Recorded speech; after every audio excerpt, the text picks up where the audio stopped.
Hi, welcome to Module 12, Mediated Speaking.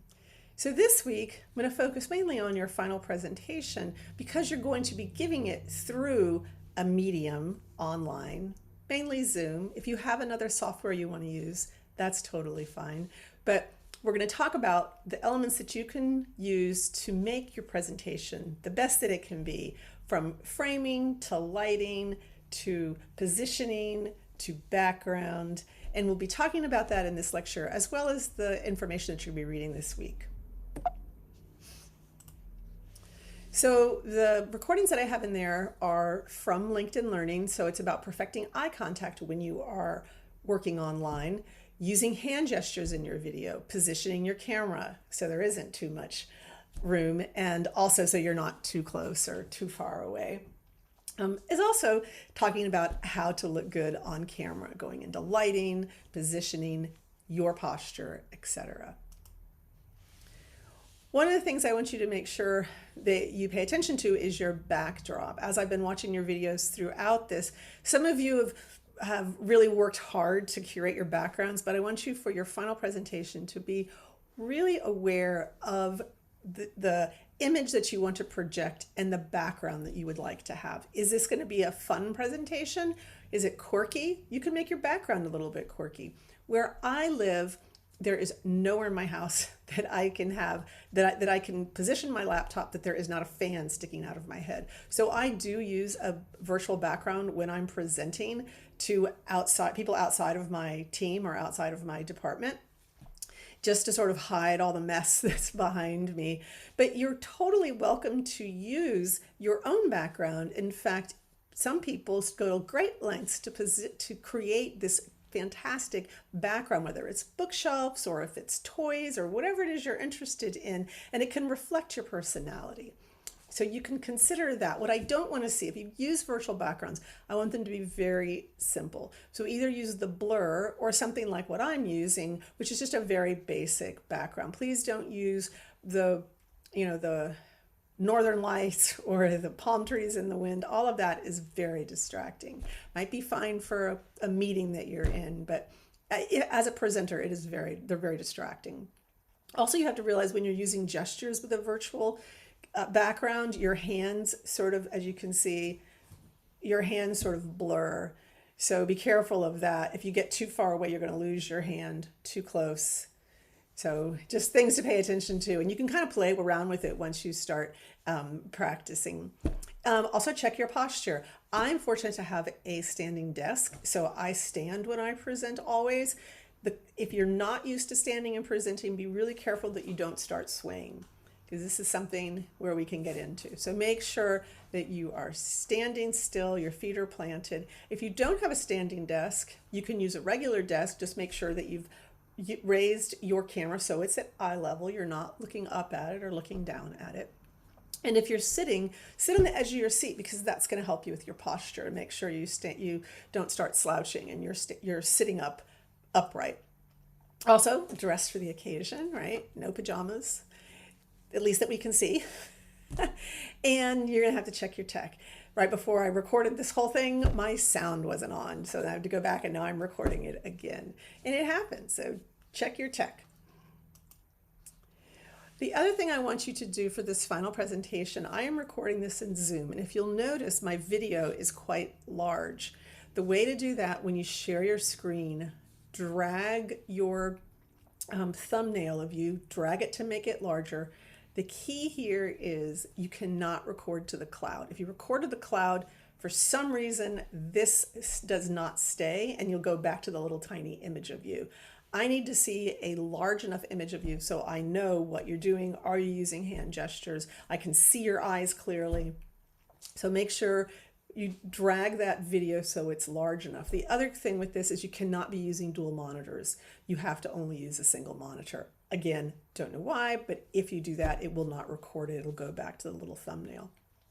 So if you have another software that you want to use, totally fine, but as long as your image is large enough that I am able to see you and you're sharing with that, the active speaker is larger than the regular thumbnail view. This is something you can try if you want to. I personally don't love to do it, but you can, and for both of these, the way I just showed and this way, you have to make sure that you've designed your slides so that there is plenty of room for the image of you, for your video image to fit over your slide. So think about that as you are doing your final slide designs. This way, which is the cutout, if you want to do that and you want to play around with that, go into Zoom. When you're in Zoom, share your screen, and where it says share screen, when the window pops up and asks you to choose which of the screens, look at the top and there's a tab that says advanced. Click that, and on the left, the first one is called beta, and that's what will happen. It will give you as a cutout. You're actually overlaid on top, and it will see your hands and everything. There's no background other than the slide, but it's something, if you want to try it, go for it. I'd love to see how people make use of it. For your final presentation, I'd like it to be extemporaneous. If you don't know about that, please read the chapter that I've put in the readings for this week. That is how I expect you to deliver your presentation. Also, I want to talk about attribution for your slides. When you have images, as you can see in this one, I have given it, the attribution is Getty. The requirements were not to give an author. Usually you want to look for, is there a title to the slide? Does it have a name? Going to the image, does it have a name? Is there an author? Is there a source? And what is the licensure? So depending on the licensure, you may or may not have to give the actual source of where you got it from, Creative Commons, whatever. I've put 2 resources in the module this week where you can skim through that and see what attributing images looks like. For, my dog's gonna bark. Don't bark.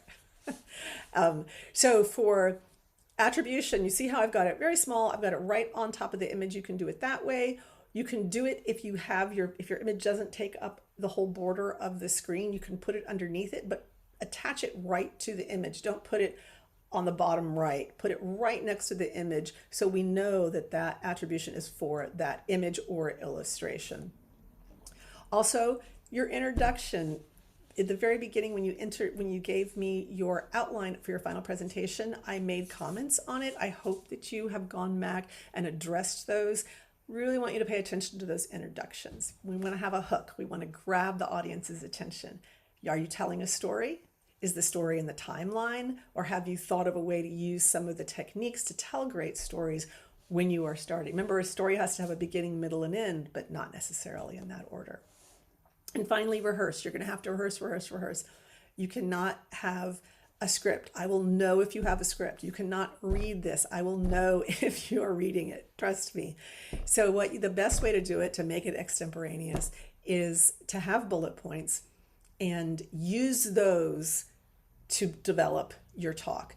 If you rehearse enough, you will feel comfortable. It will sound conversational. It will not sound like a script that has been read.